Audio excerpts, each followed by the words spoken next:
In a typical city or town, on a typical residential street, we find a typical home occupied by a typical American family. Like millions of his fellow Americans, John Q. Public earns enough money to keep up the payments on a new car.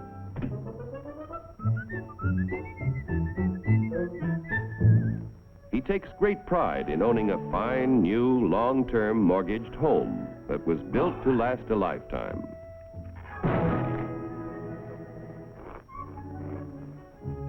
Mrs. John Q. Public no longer finds housework fatiguing drudgery, thanks to a host of labor-saving devices, including her husband. Mr. John Q., because of a 40-hour week, has the leisure to dream about his favorite sport. Darling! Oftentimes, in a secluded corner of his private den, John Q. reflects on some of the better things he has done with his life. Insurance to protect his family if he is called before his time. Money in a savings account for emergencies, for summer vacations, and to help put John Q. Jr. through college.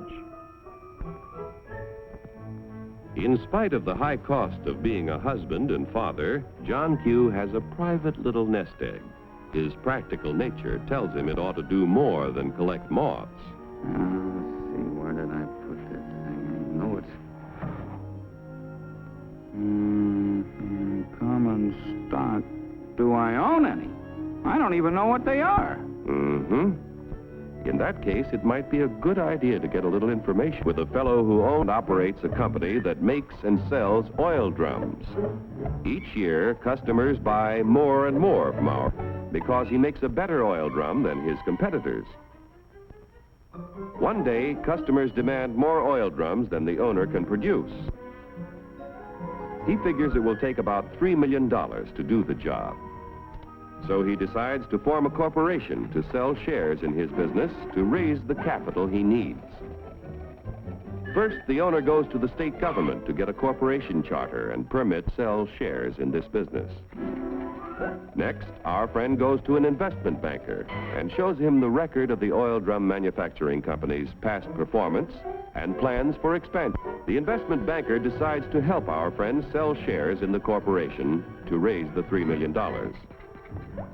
However, before any shares in the corporation can be sold, certain information must be filed with the Securities and Exchange Commission in Washington. The investment banker and the owner must swear that the information they file contains nothing but the truth. Registration with the SEC does not imply that the government approves the stock issue as a good investment, but only assures the public the material statements about the stock issue are false. Punishment will be according to the law. After SEC registration is effective, the investment banker pays the owner $3 million in exchange for a certain number of shares in the Oil Drum Manufacturing Corporation. The investment banker sells shares of the common stock to people at a price of $3 million investment and shows a profit for his services in selling the stock. Money received from the sale of shares in the business builds a new and better plant, which produces more and better oil drums. The people who bought common stock own proportionate shares in the corporation, tools, equipment, and all of its assets. Common stockholders elect the directors of the corporation. Directors represent the stock and are responsible for the way the business is run. Directors determine the amount of dividends, if any, to be paid out of earnings to the stockholders. Naturally, when stockholders invest in a business, they hope to receive dividends to help pay for necessities of life. Within a few short years, an increasing demand for the company's product poses a friend. How can he fill all the orders?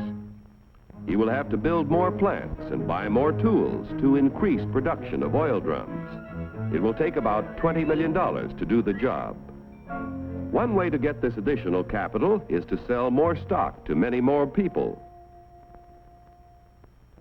So the Oil Drum Manufacturing Corporation votes to send its president to the New York Stock Exchange to see if their common stock can qualify for listing. The corporation wants to list its securities on the exchange so that the additional stock they need to sell will be more attractive to investors all over the nation. Securities listed on the New York Stock Exchange can be sold for cash any time in this national marketplace. Each year inquire about listing their securities, but only those which can pass a thorough examination as to their financial health are accepted. Calling the president of the Oil Drum Manufacturing Corporation. Calling the president of the Oil Drum Manufacturing Corporation. Report to Examination Room B. Attention all members of the Stock List Department. Report to Examination Room B. The Stock List Department examines the qualifications of corporations to be listed on the New York Stock Exchange. The corporation must have substantial assets in plants, tools, equipment, and cash. There must be a broad distribution of its shares among a large number of stockholders. The corporation must show successful management and sales records and annual net earnings at the time of listing of at least $1 million. The proposed stock issue must meet federal, state, and New York Stock Exchange regulations. The corporation must agree to report to its stockholders at frequent intervals. If the examination by the Stock List Department indicates the corporation meets minimum requirements of the exchange at the time of the examination, the corporation's application for listing is recommended. The Board of Governors of the New York Stock Exchange finally approves the application and sees that it is made public. Extra, extra, read all about it.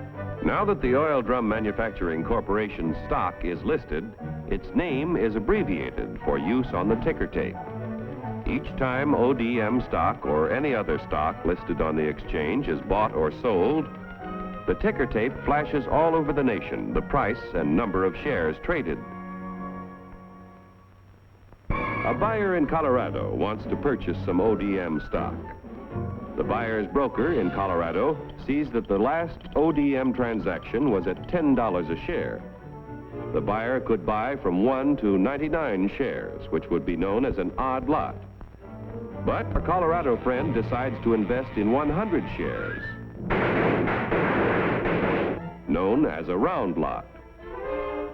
The Colorado broker wires the order to his New York office. The buy order is telephoned to the floor of the New York Stock Exchange. It is given to the firm's floor partner, who becomes the representative of the buyer in Colorado. The floor partner goes to the post where ODM stock is traded. The representative of the buyer in Colorado bids $10 a share for 100 shares. But at the moment, there is no stock offered for sale at this price. In the meantime, however, in Maine, an ODM stockholder who needs cash decides to sell his 100 shares if he gets $10 a share. The Maine broker wires the sell order to his firm's representative on the floor of the New York Stock Exchange. This firm's floor partner, representing the seller in Maine, offers to sell 100 shares of ODM stock at $10 a share. The price of $10 a share is mutually acceptable and the transaction is made. Like the cowboy in Colorado and the fisherman in Maine, investors all over the country use the facilities of brokers who are members of the New York Stock Exchange whenever they want to buy or sell stock of companies listed on this national market. Yesterday's savings financed the miraculous growth of our railroads, automobiles, airplanes, farm machinery, communications, electric light and power,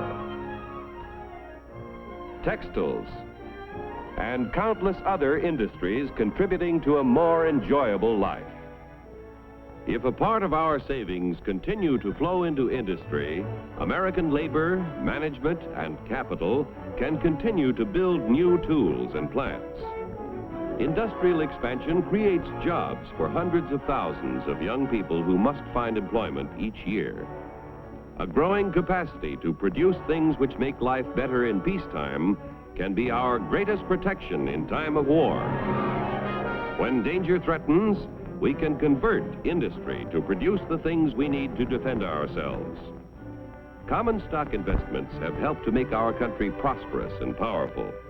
Owning a share in American industry is like owning a share in the future of our nation. But remember, John Q, there is a risk as well as an advantage in owning any kind of property. So get the facts before you put your money to work.